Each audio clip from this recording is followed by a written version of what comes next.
Okay, so hi Lorna. I'm just interviewing notes here. So basically interviewing a local shop owner in Rock in Cornwall, who sells homeware and gifts and other kind of self-care items, candles, stuff like that. So Lorna, I've just got some questions for you.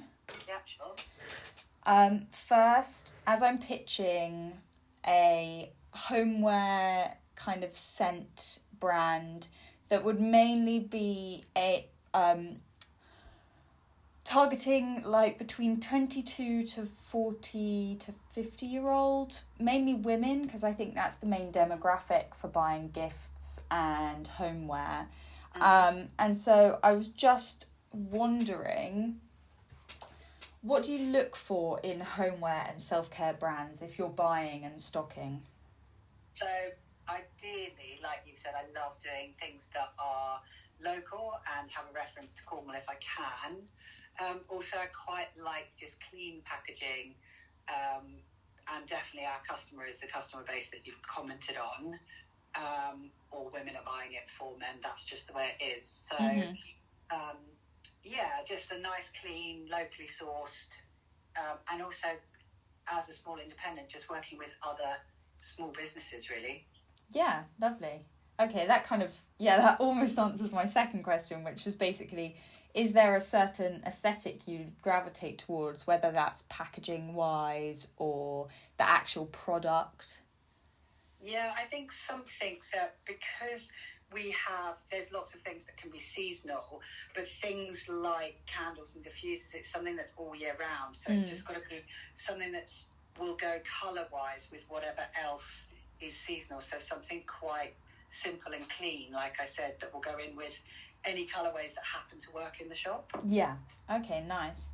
And what would you say, kind of like I stated, my target audience, how would you describe like the type of people that you see coming into the shop and buying the most? Obviously, because Cornwall and Rock specifically, where your shop is such a touristy area.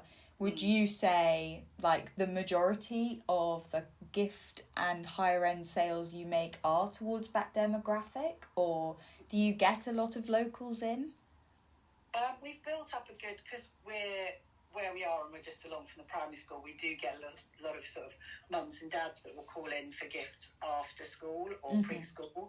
But yeah, I would say it's usually with the type of product that we've got, it is people that are doing up their second homes or have got people coming to stay and they need to buy, a candle or a gift or a thank you or something to make the house smell lovely. So yeah, it's definitely heavier on the second homeowners, I would say. Okay. And would you say for them, do you have a kind of idea of if you're selling something like a candle or a reed diffuser and you're buying in stock and you're trying to work out like the profit margin, what would you say would be your pricing structure if you were given a candle and you had the ideal kind of selling point in mind? What would you say that price range would be? Yeah, I mean, candles have gone up quite a lot. Reed diffusers, used to be a couple of years ago around the $26.50 mark, but now I've pushed up to $34.50. And usually I try and do, because of online now, you tend to have to go with their recommended retail price, although you can kind of maybe put £1 on because they won't be paying postage if they pick it up in store. But yeah, I would definitely say candles have gone up, and just a basic tin candle, everyday one, is sort of around the $16.50, $18.50 mark. But then it can go up to the bigger ones that are packaged a bit smarter and everything else. But yeah. Yeah. And would you say for other gift type things, do you stock a range of prices to kind of make a lot of things more available, or would you say you curate more homeware wise to niche things or things that would be priced better because they are of high aesthetic value or well made? Yeah, I think there's got to be a good balance, but it's you've definitely got to have. I've learned over the 25 years that I've been had a retail shop is that you've got to, either in my clothing store or homewares, you've got to have something for everybody.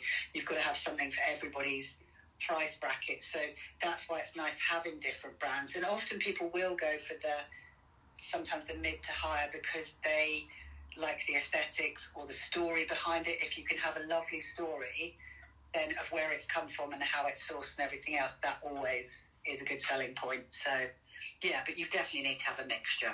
Okay, that's great. And only a few more questions for you. I won't keep you long. Do you say that you're often looking for new brands, or do you think you stick with ones that you are kind of confident in that they sell? Like if you were pitched a new brand, would you say that you'd be open to it, or do you kind of look seasonally, like a specific time you think, oh, maybe I'll get something new in? I think there's a few brands that I've had for a very long time, but it's also because just at the point of me thinking, have I kind of exhausted this, they will then change their packaging. So one of my brands has recently sort of changed their whole, not massively, but just changed it enough that made me think, oh, actually, that's given it a new direction. Right. But that's a way that I tend to keep brands for longer. But I'm always on the lookout for something new or something different.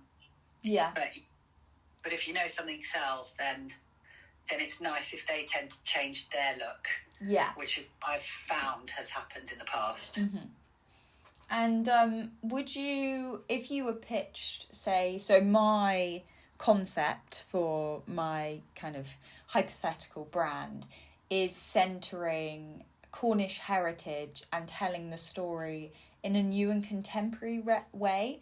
Would you say that you like to stock local brands? You like to kind of, not Definitely. necessarily platform, but give space for local stories or local brands or independent businesses? Definitely. It's something that I'm really drawn to, is always support small and support local. And then, because then I would hope that is the way that I'd work and the way it would come back to me. But yeah, always trying to help, kind of smaller cottage businesses as well that are trying to get started. That's a massive plus for me. Okay, cool. And there's one more question for you, and I've sent you some of the pictures of my initial designs and packaging designs. Would you say that type of aesthetic is something that sells in the market? Would it be something you would stock? And then also, if you have any notes, like, please be honest, like, give me feedback, because obviously you're experienced in the selling point. I'm just looking at it from a sort of designer perspective, but that might not be what sells. No, I think the pictures that you sent me, I mean, imagining that box folded up, it's really clean. It would go with any season. And it's moving on from that old classic Cornwall look, but keeping those colours, just giving it, like you said at the beginning, giving it kind of a contemporary twist. Yeah, I think it's brilliant. Okay, that's great. Thank you very much. You're welcome. Oh, brilliant. So thank you for doing that interview for me. That's been really helpful. Thank you so much. Right. Okay.